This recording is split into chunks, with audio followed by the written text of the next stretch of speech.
Hey, Michael David Riggs here.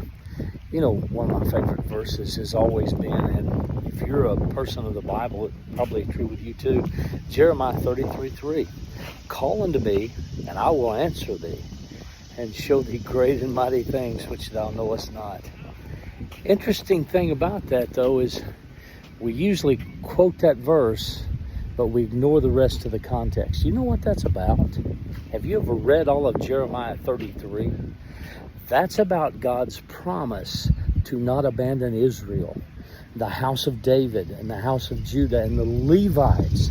And he actually goes on so far in there as to say, if I will abandon the sun and moon and stars so that you no longer have day and night, then I'll abandon David. I'll abandon my covenant with David, with Judah, with the Levites, with Israel. But if day and night continue, then there's no way I'm going to abandon or forsake or break my covenant with Judah and David and the Levites and Israel.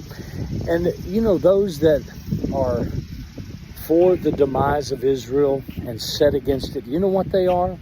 Psalm 83, they are like stubble in the wind that's headed toward the fire. They're like a tumbleweed. Wow, you watch these old Western movies and you see these deserted towns and tumbleweeds blowing everywhere. That's what they're like, God says.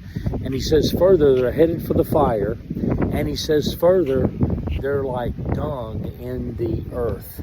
In other words, their carcasses are going to rot and make fertilize for the ground. Those that look for and long for and scheme for the demise of Israel, God's covenant people, from out of the covenant he made with Abraham and Isaac and Jacob, from which Messiah descended.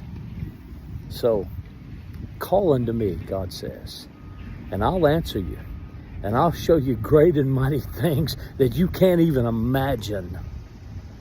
That's the promise of God to and for Israel and all those of us who look to him to fulfill his covenant promise through Israel.